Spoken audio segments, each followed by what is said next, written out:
আমি স্বপ্না, তোমরা সবাই কেমন আছো? আশা করি তোমরা সবাই খুব ভালো আছো আর তোমাদের আশীর্বাদে আমিও খুব ভালো আছি। তো তোমাদের সাথে আজকে আমি একটা খুব সহজ একটা রেসিপি শেয়ার করব। তো সেটা হলো কলমি শাকের রেসিপি। তো দেখো আমি এখানে কটা বড়ি নিয়ে নিয়েছি, বেশি নিয়ে নিই, তোমরা চাইলে আলু নিতে পারো। তো আমি শুধু বড়ি দিয়ে করব। আর এখানে দেখো শাকটা কেটে ধুয়ে নিয়েছি। তো এখানে তেলটা গরম হয়ে গেছে, এবার আমি বড়িগুলো ভেজে নেবো।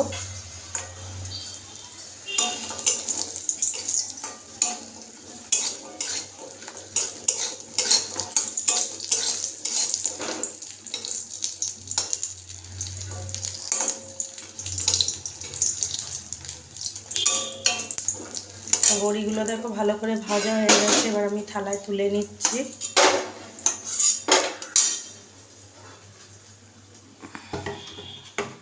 তো এখানে আমি আরেকটু তেল অ্যাড করছি। তেলটা একটু গরম হওয়ার জন্য ওয়েট করব।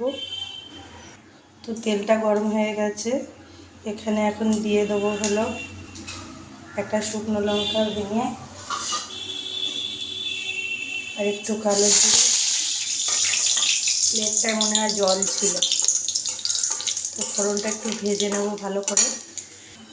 এবার এর মধ্যে দিয়ে দেবো একটুখানি রসুন ছোটো করে নিয়েছি, রসুনটা ভেজে নেবো। এর মধ্যে আর একটু পেঁয়াজ কুচি দিয়ে দিলাম, দিয়ে ভেজে নেবো একটু।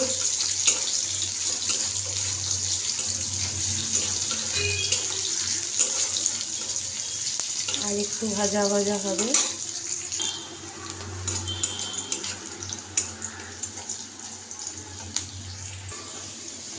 ফোড়নটা ভালো করে ভাজা হয়ে গেছে, এবার এর মধ্যে একটা কাঁচা লঙ্কা কেটে দিয়ে দিলাম।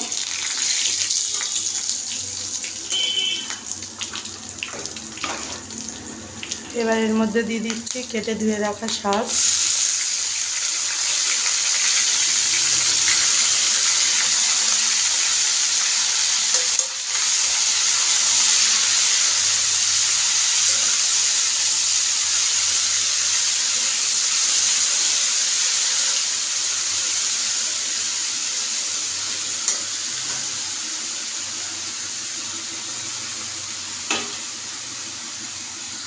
এর মধ্যে এবার নুন হলুদ দিয়ে দেবো।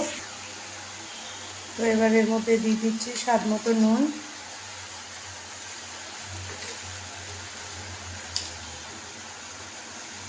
হলুদ। তোমরা চাইলে বড়ি দিতে পারো, আবার যারা পছন্দ করো না তারা নাও দিতে পারো, শুধু এরকম ফোড়ন দিয়ে করেও খেতে পারো। তো অনেকে আলু টালু দিয়ে চচ্চড়ির মতন করে।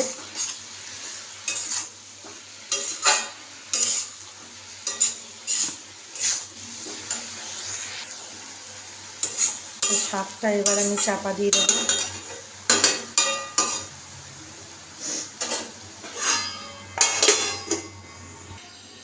এবার ঢাকনাটা খুলবো।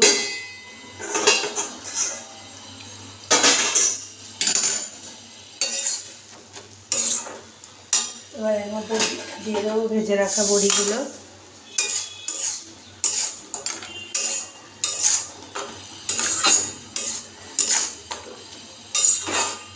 দিয়ে আবারও চাপা দিয়ে দেবো। ঢাকনাটা খুলে নেব।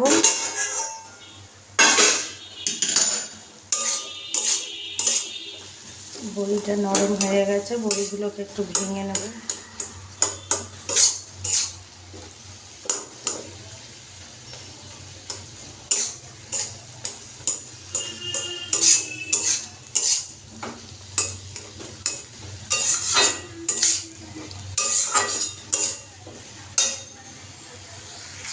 এবার শাকের মধ্যে একটু সামান্য পরিমাণে চিনি দেবো,